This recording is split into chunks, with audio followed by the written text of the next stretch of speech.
Welcome back to our Sports Talk ATL Saturday special. He is Alex Lord. I am Chase Ora, and we are wrapping up our show with the Atlanta Braves, who are in a tight race with the Philadelphia Phillies. Philadelphia Phillies playing great ball, 31-14. Now, we talked earlier in the week about how they have had the most favorable schedule I've ever seen. They've still yet to play a team over 500. Like, this is a real stat. A team over 500 since the Atlanta Braves on opening day. And we all know how that series went. They nearly got swept. They needed a late inning comeback to win one game in that series. But still, you can't take anything away from 31-14. This is a very, very good Phillies team. As we already knew about them from the last two postseasons, they haven't played great ball in the regular season, but we all knew that this Phillies team was capable of playing this baseball. And honestly, like, I'm excited. Like, it's fun being in a pennant race where it's not like you're 15 games up, especially like the Braves never had it. There was no one even competed with the Braves last year. I mean, they won the division by 18 games, and it makes it that much worse when you lose in the playoffs. Like, if the Phillies gave us a run for their money the entire season and we played a close series and lost in the postseason, I'd hate it. Don't get me wrong, but I at least feel like we lost to a team that was of the same caliber.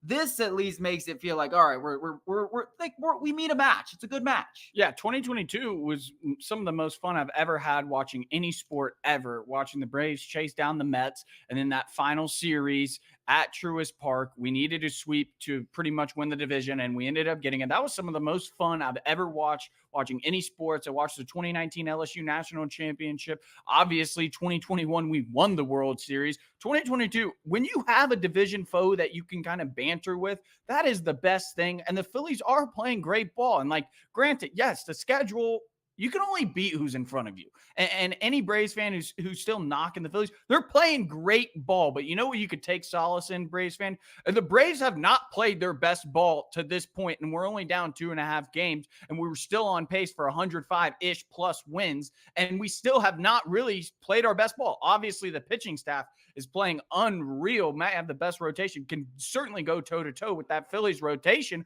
but the Braves offense that was historic last season has come out of the gates a little sleepy. Yeah, and I mean, you can't also count the injuries. I mean, the Braves have had a pretty tough schedule. 20 games of their 40 games have been against team over 500, and the teams that aren't over 500 that they've also played. We're talking about teams like the Rangers. We're talking about teams like the Diamondbacks. Oh, the Astros. Astros.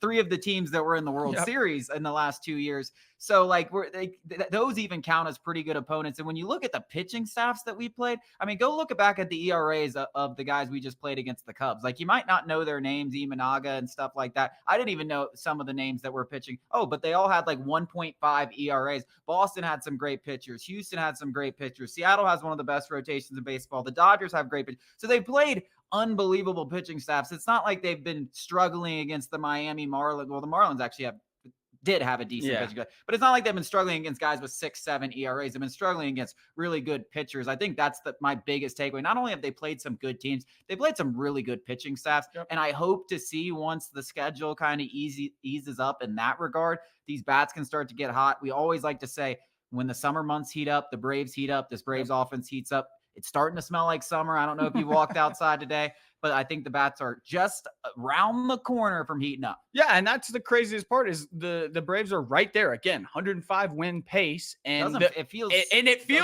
all I ever see on Braves social media is the sky is falling, doom and gloom, and really, offensively, Braves fans are right to a certain extent. Marcell Ozuna has been the one who's propping up this entire offense.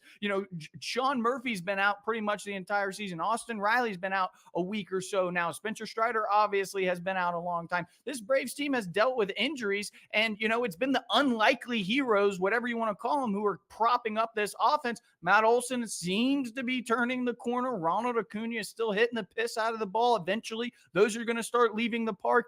Obviously, when Austin Riley returns, nobody is going to be nervous about him eventually finding his groove. Like you said, nobody heats up more than Austin Riley when it starts to heat up here in Georgia. And hopefully more to come when Sean Murphy, I think his rehab assignment is right around the corner. So the brighter days are coming for the Atlanta Braves offense. You can certainly count on that. Yeah, Sean Murphy's expected to return. I wouldn't be surprised if Austin Riley plays this weekend against the San Diego Padres. The pitching staff, as you said, has been as outstanding as it gets. I mean, I don't think you can really explain how important that Sean Murphy injury is. I think getting him back is going to be such a huge boost. I know you have Travis d'Arnaud, and Travis d'Arnaud has done fantastic, but getting Sean Murphy back both offensively and defensively and having that tandem to go back and forth, keeping those guys fresh and always having an all-star catcher behind the plate is such a huge luxury that the Braves have that nobody else in baseball can say that they have. So I think getting him back is huge. Getting Austin Riley obviously back is huge. And yeah, hopefully some of these balls start to fall for Ronald Acuna. And as I said, once you start playing some easier pitchers, it's going to ease up. You can't keep playing guys that pitch with sub 3 RAs. There's not enough to play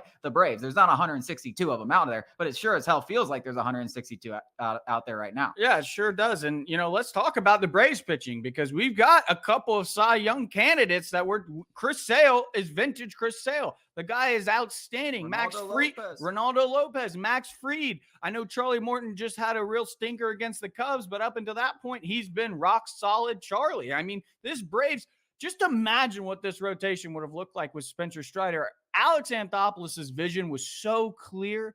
I mean, that 5 right there, that's a 5-headed monster that reminds you, gives you a smile of the 90s Braves. And that's what they're pitching like thus far. It's a long season. Ronaldo Lopez, we're going to have questions about his longevity. Chris Sale hasn't pitched a lot of innings in a lot of years. Max Fried's obviously dealt with some injuries. So I want to temper some expectations. But right now, they have answered the bell. Listen, if your top guys get injured, I hate saying we got to temper expectations like they could get injured. Anyone could get injured. If they get injured, yeah, it sucks. Like we're going to be screwed. Like I don't know what else to tell you, but that's the case with everyone and their top guys. I want to say one last thing before we wrap up the show. Max Fried, this is the best I've seen him pitch in quite some time. Watch out for him the rest of the year. That wraps up our show for our first time on Saturday in the Sports Talk ATL Saturday special. Thank you guys for joining us. We'll be back with you with this Saturday special next week.